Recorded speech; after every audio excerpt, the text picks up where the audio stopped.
Hi friends, Karthigai Deepam serial ரொம்ப விறுவிறுப்பாக போயிட்டுருக்கு. அப்படி இருக்கக்கூடியதில் நம்மளுடைய ஹீரோயின் ரேவதிக்கும் ஹீரோ நம்மளுடைய கார்த்திக்குக்கும் திரும்பவும் மேரேஜ் அப்படிங்கிறது நடக்க போகுது. அந்த வைபவம் அப்படிங்கிறது எப்படி ஆகும், எப்படி போகுது அப்படின்றத இந்த வீடியோவில் டீட்டெயிலாக சொல்லியிருக்கேன். வீடியோ ரொம்ப இன்ட்ரெஸ்டிங்காக இருக்கும். கடைசி வரைக்கும் ஸ்கிப் பண்ணாமல் பாருங்கள். சேனலை ஃபர்ஸ்ட் டைம் விசிட் பண்ணுறீங்கன்னா மறக்காமல் சேனலை சப்ஸ்கிரைப் பண்ணிக்கோங்க. வாங்க வீடியோக்குள்ளே போகலாம். நம்ம ரேவதி எப்படியோ பல போராட்டங்களை தாண்டி நம்ம ஹீரோ கார்த்தியை ஜெயிலேருந்து வெளியில் கொண்டு வந்துட்டாங்க டிஜிபி மூலியமாக. இவங்க போராட்டம் நடத்தி அங்கே வந்து போலீஸார் வந்து தடியடி பண்ணி அதை வந்து சோஷியல் மீடியாவில் மயில் போட்டு அதை வந்து எல்லாருமே பார்த்து டிஜிபியே நேரடியாக அந்த போலீஸ் ஸ்டேஷனுக்கு வந்து எப்படி நீங்கள் அவங்கள அரெஸ்ட் பண்ணுவீங்க, சம்மந்தப்பட்ட பொண்ணே வந்து சொல்கிறாங்கல்ல விட்டு தான் ஆகணும், இல்லை அப்படின்னா உன்னை சஸ்பெண்ட் பண்ணிடுவேன் அப்படின்னு சொல்லி கடைசியில் அந்த போலீஸாரும் நம்மளோட ஹீரோவை ரிலீஸ் பண்ணுறாரு.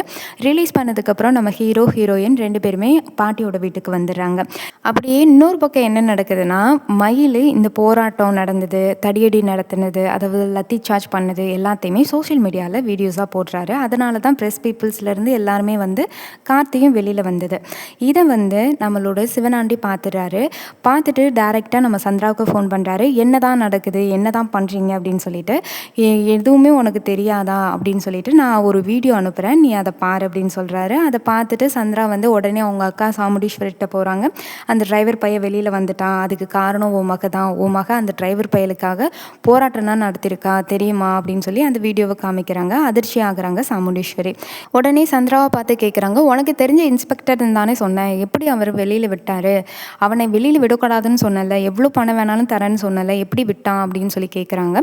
அதுக்கு சந்திரா சொல்கிறாங்க, எல்லாம் உன் பொண்ணு பண்ண வேலை தான்க்கா, அவள் தான் போராட்டம் பண்ணி ப்ரெஸ் பீப்புள்லாம் வர வச்சு அங்கே டிஜியே வர வச்சு அவரை சஸ்பெண்ட் பண்ணிடுவேன் அப்படின்னு சொல்லிட்டாங்களாம். அதனால தான் அவரை வேறு வழியே இல்லாமல் கார்த்தியை ரிலீஸ் பண்ணியிருக்காரு அப்படின்னு சொல்கிறாங்க. அதுக்கு சாமுண்டீஸ்வரி சந்திராவை பார்த்து சொல்கிறாங்க, எப்படியாவது கார்த்தியும் ரேவதியும் பிரிக்கணும் அப்படின்னு சொல்லி நம்மளை என்னென்னமோ திட்டம் போடுறோம், ஆனால் கடைசியில் இந்த மாதிரி நடந்து போச்சு, இதுக்கெல்லாம் என்ன பண்ணுறது அப்படின்னு சொல்லிட்டு இருக்காங்க. அதுக்கு சந்திரா சொல்கிறாங்க, எல்லாத்துக்கும் உன் பொண்ணு ரேவதி தாங்க காரணம், அவள் மட்டும் இப்படி எல்லாம் பண்ணலைன்னா கண்டிப்பாக அந்த கார்த்தியால் வெளியில் வந்திருக்கவே முடியாது அப்படின்னு சொல்லிட்டு இருக்காங்க. இன்னொரு பக்கம் நம்மளுடைய ஹீரோ ஊர்க்காரங்க எல்லாருக்குமே ரொம்ப நன்றி சொல்கிறாரு. நீங்கள் மட்டும் ரேவதிக்கு சப்போர்ட் பண்ணலைன்னா என்னால் வெளியில் வந்திருக்கவே முடியாது, நீங்கள் எல்லாம் அவளுக்கு கொடுத்த சப்போர்ட்னால தான் நான் இப்போ இங்கே வெளியில் நிற்கிறேன் அப்படின்னு சொல்லி எல்லாருக்குமே நன்றி அப்படின்னு சொல்கிறாரு. அப்போ ஊருக்காரங்க சொல்கிறாங்க, நீங்கள் எங்கள் ஊருக்கு பண்ண நல்லதுக்கு நாங்கள் நன்றி கடன் பண்ண வேணாமா தம்பி, இதுனா எது பெருசாக எடுக்கிறீங்க அப்படின்னு சொல்கிறாங்க. இன்னொரு பக்கம் சிவனாண்டி டைரெக்டாக சந்திராவுக்கு ஃபோன் பண்ணுறாரு. ஃபோன் பண்ணி நடந்த எல்லா விஷயத்தையும் சொல்கிறாரு. இப்போ என்ன பண்ணுறது சந்திரா, இந்த மாதிரி நடந்து போச்சு அப்படின்னு சொல்கிறாரு. அதுக்கு சந்திரா சொல்கிறாங்க, அதனால் என்ன, நான் விட்டுருவேனா என்ன, அடுத்தது வச்சுருக்கோம்ல அப்படின்னு சொல்கிறாங்க. என்ன சந்திரா சொல்கிற அப்படின்னு சொல்கிறப்ப இன்னொரு செக் அவனுக்கு வச்சுருக்கங்க அப்படின்னு சொல்கிறாங்க. அடுத்ததான் அப்படின்னு பார்த்தீங்கன்னா, கார்த்தி வந்து வெளியில் வந்தது உடனே அப்போ ரேவதி வந்து கார்த்தி கிட்ட சொல்கிறாங்க, மாமா இவங்களை சும்மா விடக்கூடாது மாமா, வாங்க மாமா அப்படின்னு சொல்லிட்டு நேராக சாமுண்டீஸ்வரி வீட்டுக்கு போகிறாங்க. ரேவதியும் நம்ம ஹீரோ கார்த்தியும் டைரெக்டாக சாமுண்டீஸ்வரியோட வாசல்லே, அந்த வீட்டு வாசல்லே நிற்கிறாங்க. அங்கே நின்று ரேவதி சாமுண்டீஸ்வரியை கூப்பிடுறாங்க.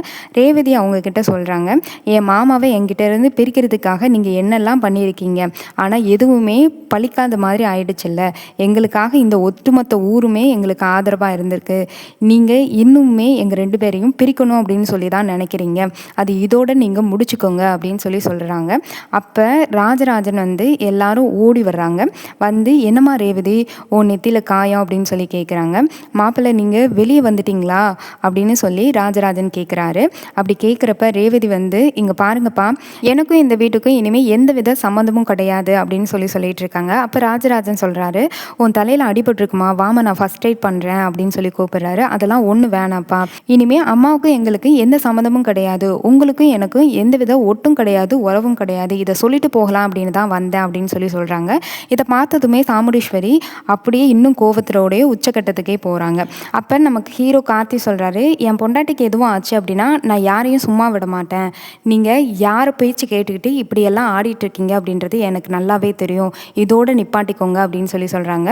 அப்போ நம்ம ரேவதி என்ன சொல்கிறாங்கன்னா, மாமா இவங்ககிட்ட நம்மளுக்கு என்ன மாமா பேச்சு, வாங்க மாமா போகலாம் அப்படின்னு சொல்லிட்டு ரேவதி நம்ம கார்த்தியோட கையை பிடிச்சிட்டு போகிறாங்க. அதை பார்த்ததும் சந்திரகலா வந்து சாமுண்டீஸ்வரி கிட்ட சொல்கிறாங்க, பாத்தியாக்கா உன் பொண்ணுக்கு எவ்வளவு தைரியம், இந்த தைரியம் எல்லாம் இந்த டிரைவர் பையன் கொடுத்தது தான், அவன் கொடுத்த தைரியத்தில் தான் இவ இப்படி ஆடுறா, நம்ம பொண்ணை நம்மக்கிட்ட இருந்து நிரந்தரமாக பிரிக்கிறதுக்காக இப்படி ஒவ்வொரு திட்டமும் அவன் போட்டு கொடுத்துருக்கான், அவனை சும்மா விடக்கூடாதுக்கா அப்படின்னு சொல்கிறாங்க. இனிமேல் என்ன பண்ணுறதுன்னு தெரியலையே சந்திரா அப்படின்னு சொல்லி சாமுண்டீஸ்வரி சொல்லிட்டு இருக்காங்க. அப்படி சொல்லிட்டு இருக்கிறப்பே ராஜராஜன் அங்கே வந்து சொல்கிறாரு, இங்கே பாரு சாமுண்டீஸ்வரி, இதுக்கு மேலே நம்ம மாப்பிள்ளையும் பொண்ணையும் பிரிக்கணும்னு சொல்லி நீ எடுக்கிற எல்லா முடிவுலையுமே நீ தோக்க தான் போகிற, நீ இது வரைக்குமே தோத்துக்கிட்டு தான் இருக்க, இதுக்கு மேலே நீ அசிங்கப்படாமல் உன் வேலை என்னமோ அதை மட்டும் பார்த்தா நல்லது அப்படின்னு சொல்கிறாரு. அதுக்கு சாமுண்டீஸ்வரி சொல்கிறாங்க, பாத்தியா என்னை எல்லாரும் எப்படியெல்லாம் பேசிட்டு போகிறாங்க அப்படின்னு, அவனை சும்மா விடக்கூடாது அப்படின்னு சொல்கிறாங்க. அப்போ சந்திரகலா வந்து அடுத்ததாக ஒரு திட்டத்தை போட்டு கொடுக்குறாங்க. அக்கா நீ ஒன்றும் கவலைப்படாதக்கா, அந்த கார்த்தியும் ரேவதியும் கண்டிப்பாக நம்ம பிரிக்கிறோம்க்கா, அவங்கள 2 பேரையும் எப்படி பிரிக்கணும் அப்படின்னு எனக்கு ஒரு நல்ல பிளான் இருக்குக்கா அப்படின்னு சொல்கிறாங்க. என்ன பிளான் சந்திரா அப்படின்னு சொல்லி கேட்குறாங்க. கார்த்தியும் ரேவதியும் பிரிஞ்சு போகணும்னு சொல்லிட்டு தானே ஊர்க்காரங்க அவ்வளவு பேர் முன்னாடியும் காசை வெட்டி போட்டோம்ல, பஞ்சாயத்தில் வச்சு அப்படி சொல்லும்போது இப்போ எப்படி அவங்க 2 பேரும் சேர்ந்து வாழ முடியும், அங்கே எல்லாருக்கும் சரி அப்படின்னு சொல்லிட்டு தானே சொன்னாங்க அப்படின்னு சொல்லி சந்திரா சொல்கிறாங்க. ஆமாம் இதை நான் மறந்துட்டேன் அப்படின்னு சொல்லி சாமுண்டீஸ்வரி சொல்கிறாங்க. கார்த்தியும் ரேவதியும் பிரியணும்னு சொல்லிட்டு அவங்களே வந்து ஊர்க்காரங்க அவ்வளோ பேர் முன்னாடி நாங்கள் பிரிஞ்சிரோம் அப்படின்னு சொன்னாங்க, அதனால தானே சாமிக்கு முன்னாடி காசை வெட்டி போட்டாங்க, அப்படி இருக்கிறப்ப இப்போ பிரிஞ்சவங்க எப்படி ஒன்று சேர முடியும் அப்படின்னு சொல்லி இந்த விஷயத்தை நம்ம பஞ்சாயத்து கூட்டலாம்க்கா அப்படின்னு சந்திரா சொல்கிறாங்க. அதுக்கு சாமுண்டீஸ்வரி சொல்கிறாங்க, ஆமாம் இந்த திட்டம் நல்லா தான் இருக்குது, நான் இதை பற்றி யோசிக்கவே இல்லை அப்படின்னு சொல்கிறாங்க, நம்ம இந்த விஷயத்தை இப்போவே செஞ்சாகணும் அப்படின்னு சொல்லிட்டு சாமுண்டீஸ்வரி சொல்கிறாங்க. இன்னொரு பக்கம் என்ன நடக்குதுன்னா, நம்மளோட சந்திரகலா வந்து டைரெக்டாக சிவனாண்டிக்கு ஃபோன் பண்ணுறாங்க. அப்போ சிவனாண்டி என்ன சந்திரா பண்ணுறது, கடைசியில் இந்த மாதிரி கார்த்தியை நம்மளால் பிரிக்க முடியலையே அப்படின்னு சொல்கிறாங்க. அப்படி சொல்லிட்டு இருக்கும்போதே அதுக்கு அடுத்ததாக என்கிட்ட ஒரு ஐடியா இருக்குங்க அப்படின்னு நம்மளோட சந்திரா சொல்கிறாங்க. அந்த கார்த்தி போலீஸ் ஸ்டேஷன்லேருந்து ரிலீஸ் ஆன உடனே டைரெக்டாக அங்கே தான் வந்தானாமே, என்ன நடந்துச்சுன்னு சொல்லி சிவனாண்டி கேட்குறாரு. அதுக்கு சந்திரா சொல்கிறாங்க, 2 பேரும் மாறி மாறி அடிச்சுக்கிட்டு நாறுனாங்கங்க, அதை பார்க்குறதுக்கு உள்ளுக்குள்ளே சந்தோஷமாக இருந்தாலும் தலைவலி என்னால் தாங்க முடியல அப்படின்னு சொல்கிறாங்க. அந்த ரேவதிக்கு அவங்க அம்மா கிட்ட என்ன கொழுப்பு துமுறுனா இருக்கோ அதே கொழுப்பும் துமுறும் அவளுக்கும் இருக்குது, அதனால தான் எப்படியோ போராடி அவன் புருஷனை வெளியில் கொண்டு வந்துட்டான் அப்படின்னு சொல்கிறாங்க. அது மட்டும் இல்லாமல் சிவனாண்டி உடனே கேட்குறாங்க, சரி நீ என்ன பிளான் சொன்னியே சந்திரா, அது என்னன்னு சொல்லு அப்படின்னு சொல்கிறாங்க. அதை சொல்லிக்கிட்டு இருக்கிறப்பே பஞ்சாயத்தில் வச்சு அவங்க ஊர்க்காரங்க எல்லாரும் முன்னாடியும் இந்த கார்த்தியும் ரேவதியும் பிரிக்கிறதுக்காக காசு வெட்டி போட்டோம்ல, அப்படி இருக்கும்போது இவங்க 2 பேரும் எப்படி ஒன்று சேர்ந்து வாழ முடியும், இந்த விஷயத்தை தான் இப்போ பஞ்சாயத்தில் வச்சு நம்ம வந்து பேசணும் அப்படின்னு சொல்கிறாங்க. அதனால நீங்களும் வந்து நம்மளுக்கு ஆதரவாக கொஞ்சம் ஆட்களை எல்லாத்தையும் ரெடி பண்ணிட்டு வாங்க அப்படின்னு சந்திரகலா வந்து சிவனாண்டிகிட்ட சொல்கிறாங்க. அதுக்கு சிவனாண்டி சொல்கிறாரு, ஒன்றை மாதிரி டக்கு டக்குன்னு ஐடியா போகிறதுல உனக்கு மிஞ்சினவங்க யாருமே இல்லை சந்திரா, அதனால நீ சொன்ன மாதிரி நான் ஆளை எல்லாத்தையும் ரெடி பண்ணிடுறேன், அந்த கார்த்தி பையனும் சரி ரேவதியும் சரி ஒன்று சேர்ந்து வாழ்ந்துடவே கூடாது அப்படின்னு சொல்லிட்டு சிவனாண்டி சொல்கிறாரு. அடுத்ததாக பார்த்தோன்னா நம்ம ஹீரோயின் ரேவதியும் கார்த்தியும் பாட்டியோட வீட்டுக்கு வர்றாங்க. பாட்டி வந்து கார்த்தியை பார்த்த உடனே ஐயா அப்படின்னு சொல்லிட்டு அவருடைய கன்னத்தை தடவுறாங்க.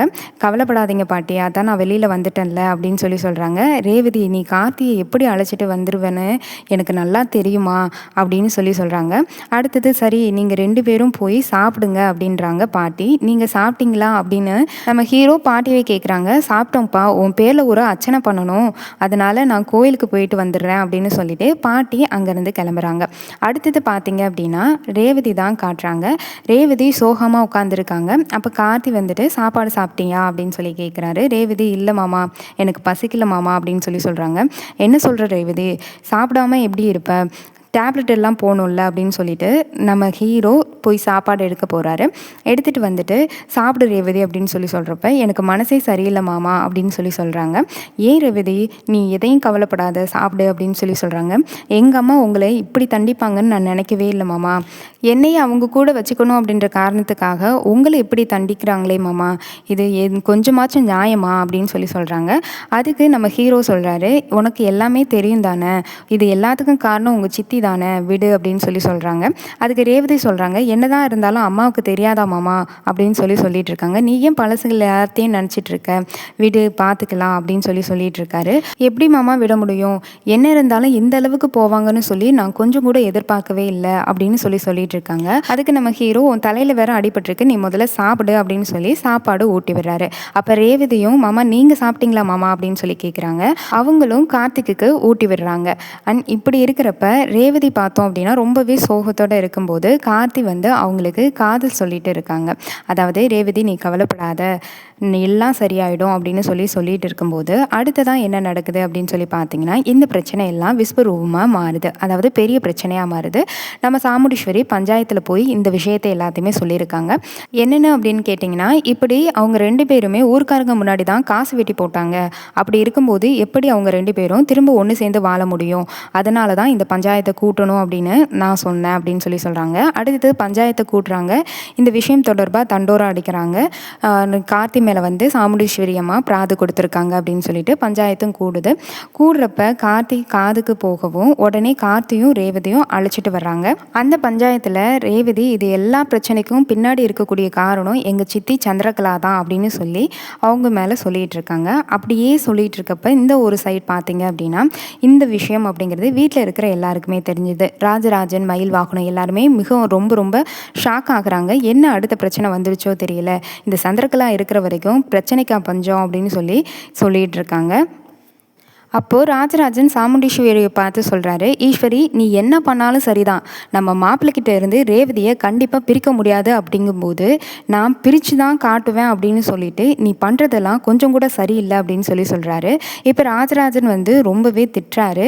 ஆனாலும் அதை காது கொடுத்து கேட்காம சாமுண்டீஸ்வரியும் சந்திரகலாவும் டைரெக்டாக பஞ்சாயத்துக்கு கிளம்பி வராங்க. கார்த்தி, ரேவதி, பாட்டியும் அங்கே இருக்கிறாங்க. இப்போ பாட்டி ஒன்று சொல்லிட்டு இருக்காங்க, இப்படி போட்டு என் பேரனையும் பேத்தியும் கஷ்டப்படுத்தி பார்க்குறாங்க, இவளுக்கு என்னதான் வேணுமோ தெரியல அப்படின்னு சொல்லிட்டு இருக்காங்க. அவங்களும் திட்டிக்கிட்டே வராங்க. உடனே அங்க சாமுண்டீஸ்வரி சொல்லிட்டு இருக்காங்க, இந்த மாதிரி என் பொண்ணை அவங்ககிட்ட இருந்து பிரிக்கணும்னு சொல்லிட்டு இருக்காங்க. காசு வெட்டி ஊர்க்காரங்க முன்னாடி தானே நாங்கள் போட்டோம். அப்படி இருக்கிறப்ப இவங்க 2 பேரும் எப்படி ஒன்று சேர்ந்து வாழ முடியும், அதனால தான் என் பொண்ணை என்கிட்டயே ஒப்படைச்சிருங்க அப்படின்னு சொல்றதுக்காக தான் இந்த பஞ்சாயத்தை நான் கூட்டியிருக்கேன் அப்படின்னு சொல்றாங்க. உடனே நம்மளோட ரேவதி என்ன சொல்றாங்க அப்படின்னா, இவங்க அன்னைக்கு சொன்னது எல்லாமே சரிதான், ஆனால் அது கூட என் இஷ்டப்படி நடக்கலை, இவங்க என்னை மிரட்டி தான் இந்த மாதிரி பண்ண வச்சாங்க. அது மட்டும் இல்லாமல் இப்போ நான் என் புருஷன் கூட தான் சேர்ந்து வாழணும்னு ஆசைப்பட்றேன். அதுக்கு யாருடைய எந்த தயவும் எனக்கு தேவை கிடையாது. ஆனாலும் நான் இந்த பஞ்சாயத்தை மதிக்கிறேன், என்னோட புருஷன் கூடயே என்னை சேர்த்து வச்சிருங்க அப்படின்னு ரேவதி சொல்கிறாங்க.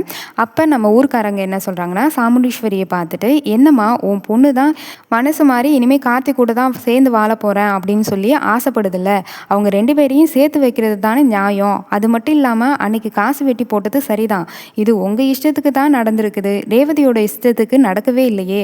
அவங்க 2 பேரும் ஒன்றா சேர்ந்து வாழ்கிறது தான் நல்லது, அதுதான் இந்த பஞ்சாயத்தோடைய தீர்ப்பாகவும் இருக்கும் அப்படின்னு சொல்கிறாங்க. இதை கேட்டதும் சந்திராகலா அப்படியே அதிர்ச்சி அடைகிறாங்க. என்னது பஞ்சாயத்து நமக்கு சாதகமாக தீர்ப்பு சொல்லுவாங்கன்னு பார்த்தா அவங்களுக்கு சாதகமாக சொல்லிட்டு இருக்காங்க அப்படின்னு மனசுக்குள்ளே சந்திரகலா நினச்சிக்கிட்டு வேமா சிவனாண்டி கிட்ட கண்ணை காமிச்சு சொல்கிறாங்க. ஏன்னா அவங்க ஒரு சில ஆட்களை ரெடி பண்ணி வச்சுருக்காங்க இல்லையா, அவங்கள தூண்டி விடுறாங்க. அப்போ அங்கே இருக்கிறவங்க காசு வெட்டி போட்டதுனால இனிமேல் அவங்க 2 பேரும் பிரிச்சுட்டு தான் வாழணும், யாருமே ஒன்று சேரக்கூடாது அப்படின்னு சொல்கிறாங்க. அதுதானே இந்த ஊர்க்காரங்க மத்தியில் நம்ம காசு வெட்டி போடுறோம், அப்படி இருக்கிறப்ப 2 பேரும் சேர்ந்து வாழணும் அப்படின்னு சொல்லிட்டு இருக்கிறாங்க அப்படின்னு சொல்லிட்டு அவங்க ரெடி பண்ண ஆள் சொல்கிறாங்க. உடனே பஞ்சாயத்து என்ன சொல்றா, இது என்ன தப்பு இருக்குது, இப்படி சொல்லிட்டு இருக்கீங்க, ஒரு ஜோடி அன்னைக்கு பிரியணும்னு முடிவெடுத்தாங்க, அதுவே இன்னைக்கு கணவன் மணியாக ஒன்று சேரணும் அப்படின்னு சொல்லி இருக்கிறாங்க. அப்படி இருக்கும்போது அந்த ஜோடிகளை சேர்த்து வைக்கிறது தானே நியாயம் அப்படின்னு சொல்லிட்டு இப்படி 2 தரப்புமே பேசிக்கிட்டே இருக்காங்க. இது எல்லாத்தையும் பார்த்துட்டு ரேவதி, என் கழுத்தில் தாலி இல்லைன்னு காரணத்தினால தானே என் மாமாவுக்கிட்ட இருந்து என்னை பிரிக்கலாம் அப்படின்னு எல்லாரும் பார்க்குறீங்க, இப்போவே என் மாமாவை என் கழுத்தில் தாலி கட்ட சொல்கிறேன்னு சொல்லிட்டு ரேவதி கார்த்திகிட்ட தாலி கட்ட சொல்கிறாங்க. கார்த்தியும் தாலி கட்டுறாங்க. உங்க 2 பேருக்கும் திரும்பவும் திருமணம் நடக்குது. இப்படி தான் இந்த எபிசோடு அப்படிங்கிறது போகுது. இந்த கதை உங்களுக்கு பிடிச்சிருந்தா மறக்காமல் லைக் பண்ணுங்கள். தொடர்ச்சியாக இது மாதிரியான இன்ஃபர்மேஷன் தெரிஞ்சுக்கிறதுக்கு சேனலை சப்ஸ்கிரைப் பண்ணிக்கோங்க. தேங்க்யூ.